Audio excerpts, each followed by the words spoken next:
Hey guys, Andrew Esquivel here, back with an update to both my fish and my shrimp tanks. So I've been doing a few things to my tanks to kind of optimize them and make them work a little better. So first off, let's talk about the shrimp tanks really quick. You'll notice that they're a bit staggered, huh? Well, here's the thing. I prefer using my gravity siphon versus my Python clean and fill for various reasons. The gravity siphon doesn't waste any water to take water out. I mean, granted, I have well water, so I don't pay for water, but still, it also takes a really long time to do what it needs to do, which is why I like the gravity siphon better. Now, here's the thing. The gravity siphon only works if the siphon is pulling out water from a higher place than where the outlet is. So the tanks have to be higher in order to make it work. So what I did is I got specially treated lumber for water and stuff in the form of 4x4s. And as you can see, one set has one set of 4x4s and the other set of tanks has two 4x4s. I first started with a single 4x4 to see if raising it up by 4 inches was enough to make the gravity siphon work, and it was close. So I think that raising it up another 4 inches should be good enough to make the gravity siphon do what it needs to do. Now, I haven't tested it yet because I don't quite need to do a water change on this tank anytime soon, and I also have been having a lot of rain and storms lately, and based on my past experience, because of the way my well works, that means a lot of detritus and such has been stirred up in a well, and I don't want to pull that in from the well and put it in my tanks like I had a few months ago. So I want to avoid that incident from happening again, which means I got to wait a few days. That being said, I have good faith that this is going to work. Now, doing this wasn't hard because I used these wrought iron tank stands. They're all welded metal. So I just lowered it to about 40% water in each of the tanks. One of my friends would lift the tank up, and I would just slide the wood underneath, and then they just drop it back down, and that would raise the tanks up. Now, I only bought enough lumber to bring one set of tanks up 8 inches, so I have to go and buy some more lumber in order to raise this one up a little bit more. But I'm not too worried about it because that tank won't need a water change for a while, as there are only a few neon yellow shrimp in there at the moment, versus that tank which has a ton of dream blue velvets. So, that's what's going on with the shrimp tanks. Let's talk about the fry tank really quick. So these are my Blue Moscow Guppy fry. You notice no more breeder nets. The latter end of the first generation was in a breeder net, separated from the third generation of refined breeding in here. I kept them separate because I didn't want them to intermingle, and I sold a bunch of them from the first latter end generation, but there was a number of them left over, so I had to donate them to a local pet store so that the third generation could swim around freely. Poof is still in there. Poof has been nomming on some snails and whatnot. What I have is a new fun little system. I do sell the Hornwort that grows in my tanks very cheaply for $3 for a giant bundle. And the nice thing is with Poof in this tank, Poof can clear the Hornwort of any snails without having to use chemicals or additives or any sort of solution in which you would add to the water. Poof has been a good little girl and cleans off the hornwort of any snails.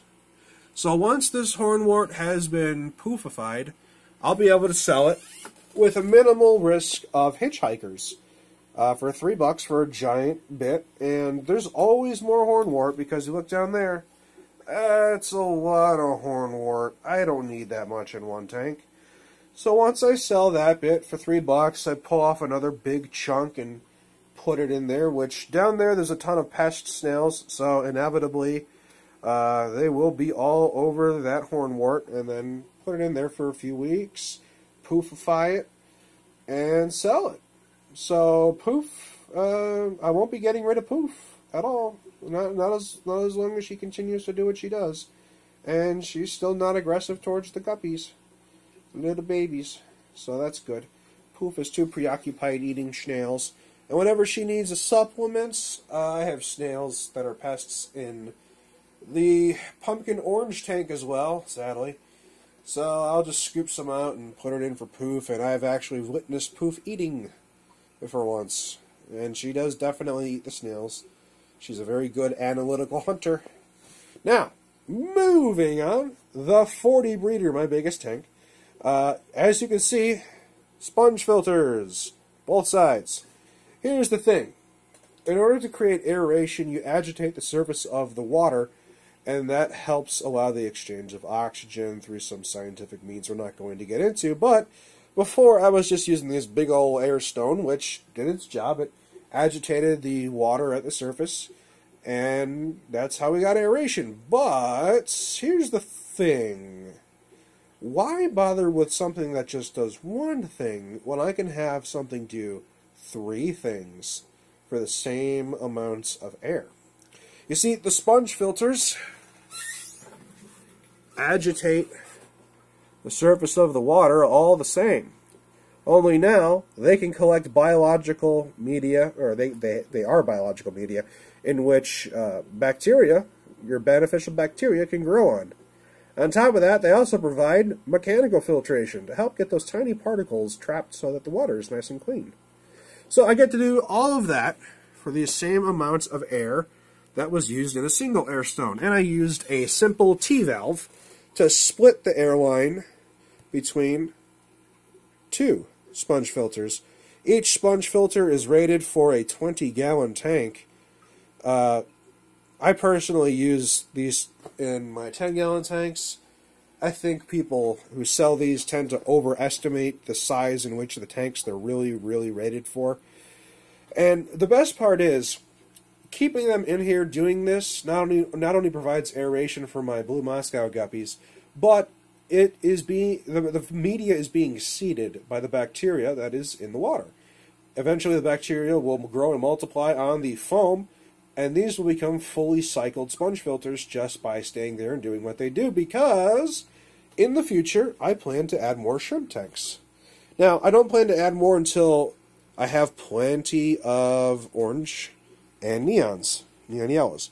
And once all of these are making money, I'll have more money to expand, get another set of wrought iron stands, and I will have Bloody Mary shrimp up here, and I will have the multicolored shrimp right down there. I haven't decided exactly which particular color I want to go with, because here's the thing, I'm more experienced in solid color shrimps than I am the multicolored ones. So the ones that are red, white, red, I think they're called, they're not crystal shrimp, I forget what they're called. Point is, I'll be able to expand the shrimp section, because at the end of the day, the shrimp tanks take considerably less amounts of electricity, effort, and time to make a profit than the fish do. The fish take about 8 months to mature to the point where they're able to be sold. The shrimps take about 2 months, 1 month to mature, and another month to get buried, and another month to have the eggs hatch. So their reproductive rate is pretty quick. Now, maybe 1 month is pushing it for from a young age to adulthood. It may probably take a little more, but the point is, it's a very exponential process once you get these guys going. So instead of waiting 8 months for a few fish here and there that are good, in the same amount of time I'll have considerably more of these guys, and they're much easier to sell because I can sell them at a lower price point that is more appealing to more people. So, on top of that, these guys don't require too hot of water. I can keep the water at 70 degrees, which means the heaters almost never go off. They're only there for when I add water to the tank. And that means that I'm spending less on electricity versus the 84, 85 degrees that I have to keep the Blue Moscow Guppy tank at in order to make sure the Blue Moscow Guppy's immune systems don't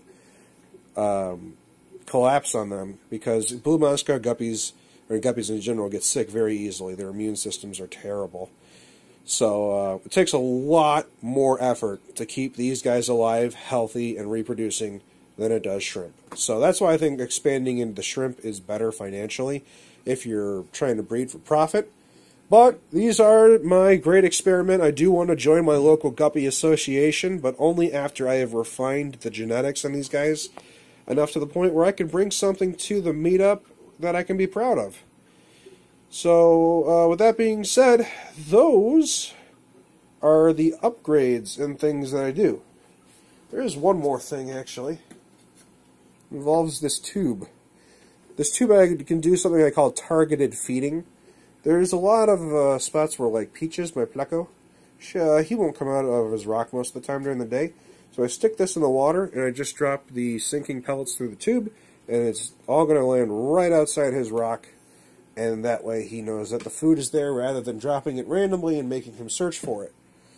It also helps with doing that for the baby guppies, because then they learn where to expect food and what kind of food to expect. As soon as they see the tube, they know food's coming, and they know that, you know, it's the food they're used to, because I've been raising them on this food for a while. When they're adults, I'll switch over to flakes, but for now, they're doing pretty good with general bottom feeding food. So, with that being said, yeah, that's pretty much it.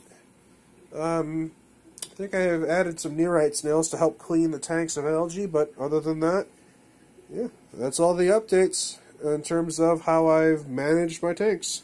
So thanks for watching, guys. Don't forget to comment, rate, subscribe, show your friends. Check out my other videos. I got plenty of them, especially fish videos. So, stay fishy.